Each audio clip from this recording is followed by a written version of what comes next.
brought to you by Infinix. आज पगली उदास है, इसके इन्फिनिक्स स्मार्टफोन्स की सेल मिस हो गई ना। अरे पगली टेंशन मत ले, इन्फिनिक्स स्मार्टफोन्स पे आ रही है सेल फिर एक बार। पगली सेल अभी बाकी है। सबसे बड़ा समुदाय कर्नाटक की राजनीति में दलित है, 19%। उसमें से सबकास्ट बहुत है। खरगे जी महार कम्युनिटी से आते हैं, जो अंबेडकर जी उसी कम्युनिटी से आते थे, लेकिन 19% उनका है। वोकली का उससे काफी कम है, 12-13% होगा मुझे लगता है, लेकिन कम है। लिंगायत भी ज्यादा है 15% पर उस समय खरगे जी हारते हैं क्योंकि हाई कमांड उनका ये कहना था कि आज आप मुझे कह रहे हैं मैं हाई कमांड का कैंडिडेट हूं। 99 में एसएम कृष्णा हाई कमांड के कैंडिडेट बन गए। तब मैं तो नहीं रोया और कहा मुझे क्यों नहीं बनाया गया है। सौरभ, राजदीप ने एरा की बात करी कि देवराज अर्स एरा, मैं उसमें, और राजदीप ने जिक्र किया जो रजाकार वाली बात हो रही थी, उसमें डाउट है कि वो रजाकारों का हमला था या कम्युनल राइट था, मगर ऐसा हुआ था। मैंने इसीलिए कहा कि ये वर्जन उपलब्ध है। He told me communal right. Everything has to be put on record. हादसा होता है एक किसी बच्चे के साथ जिसमें उसकी माता और उसके 2 भाई बहन मारे जाते हैं। वरावती में इनका घर था, वहां से लोग घर छोड़ करके गुलबर्गा जो उस समय होता था वहां आते हैं जी। आप आज उस नेता को देखिए, क्या अपनी 50 साल की जर्नी में जी उसने वो सोशल प्रेजुडिस डिस्प्ले किया कहीं? ये इस आदमी की क्रेडिबिलिटी है। मल्लिकार्जुन खड़गे जैसे नेताओं की ओल्ड वर्ल्ड पॉलिटिक्स यही थी इस देश की कि इतने ड्रास्टिक इवेंट आपकी जीवन में हो जाते हैं and you don't have a prejudice. Communal prejudice नहीं है, प्रेजुडिस नहीं है, और रैलियों में इस पृष्ठभूमि का बार बार जिक्र भी नहीं करते। और नागार्जुन बता रहे थे कि he feels offended if somebody calls him a दलित नेता। दलित दलित नेता पूरे कर्नाटक का नेता। I asked him this question कि 19% दलित वोट है कर्नाटक में, हाउ कम कर्नाटक में कभी दलित मुख्यमंत्री नहीं हुआ? He said, are you suggesting that I should become मुख्यमंत्री because I am a दलित? उसमें very interesting। उसमें इंटरेस्टिंग चीज है कि ये होलेया कास्ट से हैं, जो कि दलितों में थोड़ी डोमिनेंट नहीं है। Not so dominant Dalit caste हैं। लेकिन मेरे एक मित्र थे, वो पुलिस छोड़ दिए, कर्नाटक में पुलिस में थे। उन्होंने बताया कि खड़गे साहब उन नेताओं में से थे जिनका फोन अफसर उठा लेते थे। क्यों? क्योंकि खड़गे साहब के लिए मशहूर था ब्यूरोक्रेसी में कि वो किसी का काम करवाने के लिए फोन नहीं करेंगे परिवार के, वो किसी पब्लिक इशू के लिए फोन कर रहे हैं। ये खड़गे साहब की तारीफ में उन्होंने कहा। अच्छा। उन्होंने ये भी बताया कि उनका एक हनुमंत राव नाम का एक गनमैन होता था, कांस्टेबल से सब इंस्पेक्टर का इम्तिहान फेल कर जाता है। खड़गे साहब ने उसकी मदद नहीं करी, वो रिटायरमेंट पे सब इंस्पेक्टर बनता है। क्यों? क्योंकि वो उम्र जब इतने साल सर्विस कर ली तो आप सब इंस्पेक्टर हो जाते हैं। उन्होंने उनकी मदद नहीं करी। खड़गे साहब की एक इंटरेस्टिंग चीज मैंने जो देखी कि मीटिंग जब होती है, अगर आप देखिए तो खड़गे साहब को सवेरे पार्लियामेंट में मीटिंग होती थी, हम लोग कई बार दरवाजों से झांकते थे, तो खड़गे साहब वाज द ओनली वन जो कि किताब लेकर डायरी में नोट्स लिखते थे। क्या है कि कुछ चीजें जो होती हैं वो ओल्ड वर्ल्ड चार्म। ये बात राजदीप ने उनका इतिहास बता दिया। ये आदमी नेशनल लेवल का हॉकी प्लेयर था, घुटने में चोट के कारण इनको हॉकी छोड़नी पड़ी। And very good kabaddi player. Very good kabaddi player. क्या है अच्छा कबड्डी प्लेयर। पॉलिटिक्स ही इनका जीवन नहीं। देखिए, मैं ये सोच रहा हूं, आप दोनों लोग जब बोल रहे हैं कि जब स्पॉटलाइट आती है तो किस तरीके से नई नई चीजें निकल करके उनके बारे में देखिए। हम लोग बात करते थे रोज उनसे, जब तो एक बहुत पहले जब वो दिल्ली में आके बैठने लगे, सेंट्रल हॉल में आते थे, और यानी खड़गे साहब ने कभी किसी को बुरा नहीं कहा।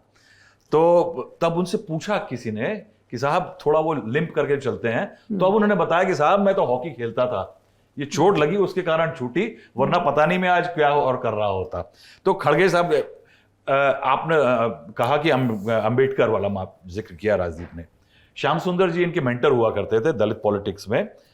श्याम सुंदर जी वहां पे वी श्याम सुंदर थे, कर्नाटका में बड़े विचारक थे। वो एक समय पे गुलबर्गा चैप्टर थी कि एक इंडियन एजुकेशन सोसाइटी हुआ करती, public education society. Bhimrao Ambedkar ने उसकी स्थापना की थी, ये उस चैप्टर के अध्यक्ष हुआ करते थे।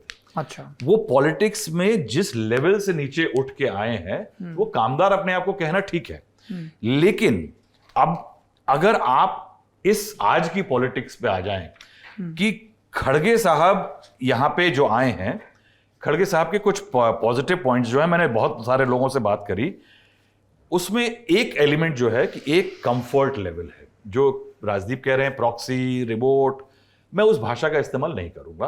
मैं इसलिए नहीं करूंगा क्योंकि चाहे जो भी हो, पॉलिटिक्स में जब हम कहते हैं कि द्रौपदी मुर्मू प्रेसिडेंट बनी तो ये नियति का क्रम है साहब। राजनीति ऐसी हुई कि एक आदमी वहां पहुंच गया।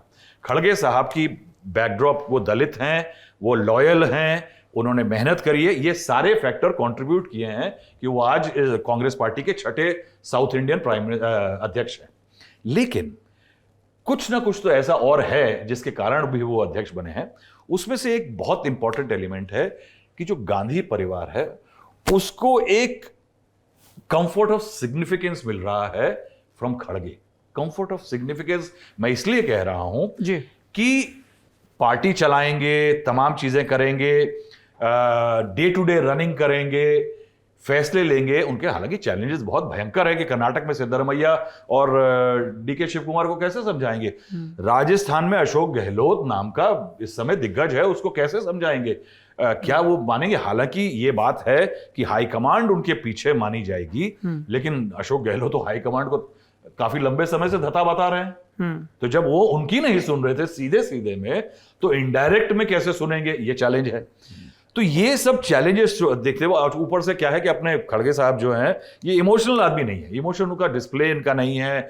कभी साइड्स में, अभी आपने देखा होगा जब वो राजस्थान गए तो माकन साहब थोड़े से डायरेक्टली ओपनली अगेंस्ट दिख रहे थे, खड़गे साहब थे वो किसी की तरफ नहीं दिख रहे थे, और वो बड़ा उनका अच्छा लग रहा था। ये उनकी इनेट स्ट्रेंथ है, मैं कहता हूं। प्रेसिडेंट और एक चीज और भी है राहुल जी कि भले ही खड़गे जी मना करें क्योंकि वो एक लंबे सार्वजनिक जीवन की परंपरा से आते हैं, लेकिन जो देश के दलित हैं, जब के.आर. नारायणन राष्ट्रपति बने, जब रामनाथ कोविंद राष्ट्रपति बने, तो उन्होंने चर्चा तो की ना कि भाई हमारे बीच का, हमारी पृष्ठभूमि का एक व्यक्ति सुप्रीम कमांडर है सेनाओं का, देश का प्रथम नागरिक है।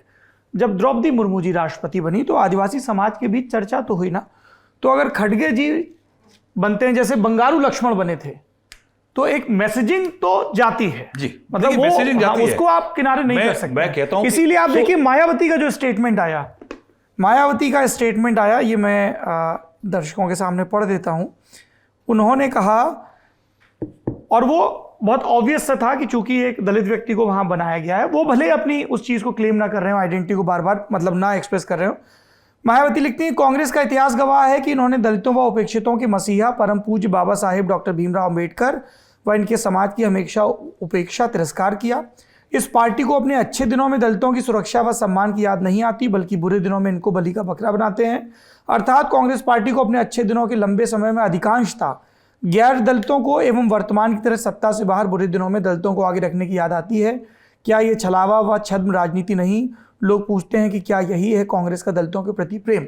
अब यहाँ मायावती का जिक्र इसलिए है क्योंकि वो निर्विवाद रूप से एक समय में न सिर्फ देश की सबसे बड़ी नेताओं में से एक थी, बल्कि अगर दलित पृष्ठभूमि से आने वाले नेताओं की बात करें तो नंबर 1 थी।